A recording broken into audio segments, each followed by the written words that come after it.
ही या जनतेची ताकद आहे. आणि हे सगळे असे विषय बघत चाललो असताना खरंच मला काही वेळेला RSS आणि भारतीय जनता पक्षाची कीव येते. इकडे सुद्धा RSSचे काही लोक असतील, मी पोटतिडकीने बोलतो, राहवत नाही म्हणून बोलतो, याचा अर्थ मी तुम्हाला काही शत्रू मानतो असं नाही, पण मी काय बोलतो हे लक्षात घ्या, नाहीतर तुमचाच कपाळ मोक्ष होणार आहे. अनेक अशी RSSची घराणी आहेत की ज्यांनी घरदार कुटुंब सोडून भाजप वाढवण्यासाठी प्रयत्न केला. म्हणजे मला तर आठवतंय की एक राज्य जिंकल्यानंतर त्यांचं नाव मला कळलं, ते नाव ती व्यक्ती अजूनही आहे, त्यांच्यावरती आता दुसऱ्या राज्याची जबाबदारी दिली. पण ते राज्य जिंकल्यानंतर मला कळलं की ही व्यक्ती मुंबईत राहते. म्हटलं अरे बोलूया त्यांना, बोलवलं त्यांना, चहाला बोलवलं आणि त्यांना म्हटलं तुम्ही कसं केलं. मला म्हणाले उद्धवजी काय सांगणार, म्हणे आम्ही संघाची लोक अशीच करतो, आम्हाला जबाबदारी दिली तर आम्ही तिकडे जातो आणि आमचं काम केल्याशिवाय हलत नाही. म्हटलं काय केलं तुम्ही. म्हणजे आम्ही जेव्हा गेलो त्या राज्यामध्ये फार वाईट परिस्थिती होती. कोणी तिकडे आमचं नाव घेतलं किंवा आम्ही रस्त्यावरती दिसलो तर जसं कुत्र्याला मारायला मागे लागतात तशी लोक मागे लागायची.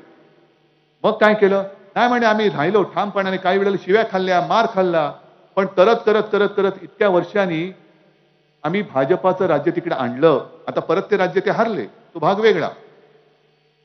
पण ही त्यांची जी चिकाटी आहे, घरदार कुटुंब सोडून जे देतील तिकडे, सीमेवरचं राज्य तर सीमेवरचं राज्य, दुसरं राज्य तर दुसरं राज्य, ना घराचा पत्ता ना कुटुंबाचा काही संपर्क, भाजप एके भाजप. आता भाजप ज्या दिशेने चाललाय आणि देश ज्या दिशेने तो नेऊ इच्छितोय, हा मार्ग हुकुमशाहीचा आहे. मला सर्वांना सांगायचं, तुम्ही तर माझ्या हक्काचे आहात, पण भाजपच्या कार्यकर्त्यांना सांगायचं, RSSच्या कार्यकर्त्यांना सांगायचंय आणि प्रशासकीय यंत्रणांना पण सांगायचंय की ही दिशा ही हुकुमशाहीची आहे.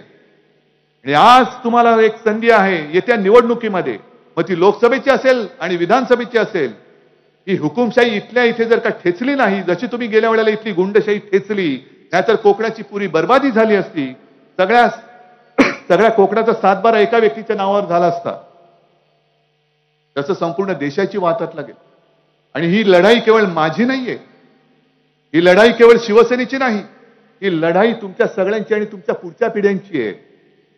घराणेशाही म्हणतात ना हो, इकडे सगळे घरंदाज लोक आहेत, त्यांना सुद्धा मुलं बाळा आहेत, नातवंड आहेत, आणि त्यांना सुद्धा आणखी नातवंडांना सुद्धा मुलं होणार आहेत. त्यांच्या भवितव्याचीही निवडणूक आहे. मग मी तुम्हाला प्रश्न विचारतोय की तुम्हाला तुमची मुलं बाळ, तुमच्या भावी पिढ्या तुमच्या एका बोटामुळे, तुमच्या एका मतामुळे हुकुमशहाच्या ताब्यात देण्याची तुमची तयारी आहे? असेल तर द्या. ज्याची कोणाची तयारी असेल द्या बाबा, मी काय करू शकतो. मी फक्त सांगू शकतो पुढे खड्डा आहे, खड्ड्यात पडशील. पण कोण असं म्हणाला पडलो तर पडलो, मग पड खड्ड्यामध्ये. मुंबई गोवा रस्ता जो बघतोय मी आता, इथला रस्ता तुम्ही मागे लागून करून घेतला, पण रायगडमध्ये तसा खड्ड्याचा रस्ता आहे. तसाच जर का खड्ड्याच्या रस्त्यावरनं कोणाला चालायचंच असेल तर मी काही करू शकत नाही. पण जर का तुम्हाला हुकुमशहा नको असेल तर मग मात्र तुम्हाला या वेळेला जे म्हणतायत अब की बार 400 पार, तुम्ही म्हणायला पाहिजे अब की बार भाजप तडीपार, भाजपा तडीपार हा महाराष्ट्राचा नारा असला पाहिजे. देशामध्ये काय होईल, इंडिया आघाडी होईल हो होईल, भाजप सरकार येणार नाही, अजिबात येणार नाही. पण देशामध्ये काय होईल ते तिथले पक्ष मजबूत आहेत ते बघतील. पण निदान महाराष्ट्र जो आहे छत्रपती शिवरायाचा, तो शिवरायाचा महाराष्ट्र नेहमी संकटाची सामना करत आलेला आहे. त्याही वेळेला अफजल खान आला होता, औरंगजेब, सगळ्यांना. पण एक जर छत्रपती शिवाजी महाराज जन्माला आले नसते तर आज आपण इकडे दिसलोच नसतो, राम मंदिर तर होऊच शकलं नसतं.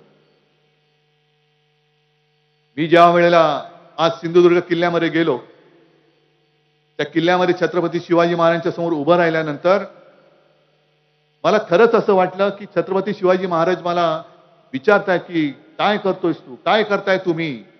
माझं केवळ नाव घेता, छत्रपती शिवाजी महाराज की जय जोरात बोलता, आमच्या जयंत्या जोरात साजऱ्या करता, भगवे फडकवता, ढोल ताशे वाजवता, पण शिकलात काय माझ्याकडून? आहे तुमच्यावर हिंमत?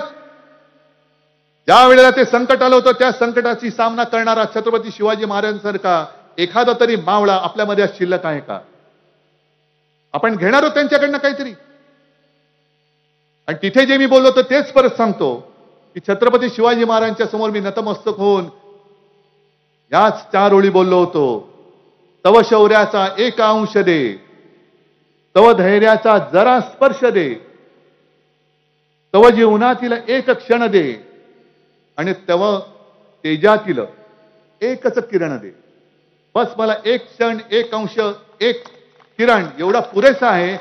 तेव्हाचं जे काय होतं तेवढं हे मोठे कोणी नाही आहेत. एक तर यांच्यामध्ये स्वतःची ताकद नाहीये. जी ताकद आहे ती सगळी ताकद जनतेच्या कराच्या पैशातून ज्यांना पगार जातो त्या प्रशासकीय यंत्रणेची आहे. मग ती ईडी असेल, सीबीआय असेल, इन्कम टॅक्स असेल, पोलीस सुद्धा असतील. आणि सत्ता बदलल्यानंतर या सगळ्या शक्ती, या सगळ्या यंत्रणा या आपल्याकडे येणार आहेत. म्हणून कोणी असं समजू नये की मला सत्तेचा अमरपट्टा आहे. अजिबात तसं कोणाचं नसतं. लोक येत असतात, लोक जात असतात, पण देश तसाच राहत असतो. माझ्या भारत मातेचा इतिहास हजारो वर्षाचा आहे. माझा भगव्याचा इतिहास सुद्धा हजारो वर्षाचा आहे. तुम्हाला काय वाटतं या भगव्याची गद्दारी ह्या आत्ताच झालेली आहे? या भगव्याची गद्दारी तेव्हाही झाली होती. अगदी छत्रपती शिवाजी महाराजांच्या काळामध्ये सुद्धा भगव्याची गद्दारी करणारी लोक होती.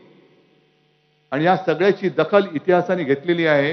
म्हणूनच तानाजी मालुसरे म्हटल्यानंतर आपण आदराने आपली मान खाली जाते. कान्होजी जेदे, बाजी प्रभू घोरपडे, हे सगळे यशाजी कंक, हे सगळे छत्रपती शिवाजी महाराजांच्या सोबत राहिले. मेलो तरी 72, पण माझ्या शिवबाची साथ मी सोडणार नाही, माझा शिवबाचा भगवा मी सोडणार नाही. आणि म्हणूनच पराभव झाला होता. मिर्झा राजे जयसिंग हा सुद्धा हिंदूच होता, पण औरंगजेबाची चाकरी करत होता. औरंगजेबाची चाकरी. आणि प्रचंड सैन्य घेऊन आला. त्यावेळेला छत्रपती शिवाजी महाराजांना सुद्धा 2 पावलं मागे जावं लागलं. आग्र्याला तिकडे बंदिवान म्हणून जावं लागलं. तेव्हा जर का चॅनल असते आणि जर का वृत्तपत्र असती, संपलं, हिंदवी स्वराज्य संपलं, आता कोणी काही येत नाही. तेव्हा छत्रपती नव्हते, पण शिवाजी महाराज परत येत नाही, झाली असती बोंबा बोंब, सगळ्यांच्या प्रतिक्रियावर प्रतिक्रिया आल्या असत्या. पण तसं नाही झालं. महाराज धाडसाने, धाडस पाहिजे, धाडस पाहिजे. तलवारीने युद्ध लढता येतात, पण तलवार धरायला मनगट लागतं आणि मनगट चालवायला सुद्धा पहिलं मन लागतं. ते महाराजांकडे होतं. म्हणून महाराज त्या वेढ्यातून सुद्धा, त्या आग्र्याच्या किल्ल्यातून सुद्धा परत आले आणि त्याच्यानंतर औरंगजेबाच्या नाकावर टिचून त्यांनी स्वराज्याची स्थापना केली. तशी पुन्हा आपल्याला आपल्या भगव्याची एक प्रतिष्ठापना आपल्या विधानसभेवर आणि दिल्लीच्या तख्तावरती सुद्धा करावी लागेल. तो आपल्या खऱ्या आयुष्यातला यशाचा एक क्षण असेल. हे सगळे क्षण आपण छत्रपती शिवाजी महाराजांकडनं मागून घेत असताना कशासाठी? मला मुख्यमंत्री, तुम्ही बोललात ते खरंच आहे, एक अपवाद, कारण परतीचे दोर माझे कापले गेले होते म्हणून मला मुख्यमंत्रीपद स्वीकारावं लागलं. आणि सोडताना मी हा नाही विचार केला की अरे सोडू कसं हेड. जर मला चिकटून राहायचं असतं तर मी चिकटून राहू शकलो असतो. मला काय कळलं नव्हतं माझे आमदार फुटतायत, त्याला पकडून टाकू शकलो नसतं हॉटेलमध्ये. या मिंद्याचं काय उचलून कुठूनही दाढी उचलून धरून खेचून आणलं असतं त्याला. मी म्हटलं ही सडके, जसं मगाशी कोणी आंब्याची पेटी दिली, इकडेच दिली का तिकडे दिली? इकडेच दिली ना. आता कुठे ते आंबेवाले? आता तुम्ही सगळे कोकणची लोक आहात. हे आम्ही लहानपणापासून ऐकत आलोय की आंब्याच्या पेटीत एक जरी नासका आंबा असला तरी अख्खी आंब्याची पेटी नसते. म्हणून मी पहिले नासके आंबे उचलून फेकून दिले. चल जा म्हटलं. हे माझे आहेत ना, मर्दासारखे मर्द आहेत. आणि मर्द जोपर्यंत माझ्या सोबत आहेत तोपर्यंत मला कोणाची पर्वा नाही. फक्त मी लढाईला उभा आहे. तुम्ही साथ देणार आहात की नाही? तुम्ही सोबत देणार आहात की नाही? आणि तुम्ही विजय देणार आहात की नाही? मग या मतदारसंघात सुद्धा जो उमेदवार आपला असेल त्याला तुम्ही विजयी करावंच लागेल. तुम्हाला विजयी करणार आहात की नाही? सावंतवाडी आहे, वैभव आहे, हा मतदारसंघ, ही सगळी किनारपट्टी मला आपली भगवी करून पाहिजे. आणि खासदार तर आहेच, खासदार तर आहेच. मग या विजयाची जबाबदारी मी तुमच्यावर टाकू? जरा हात वर करून सांगणार बस.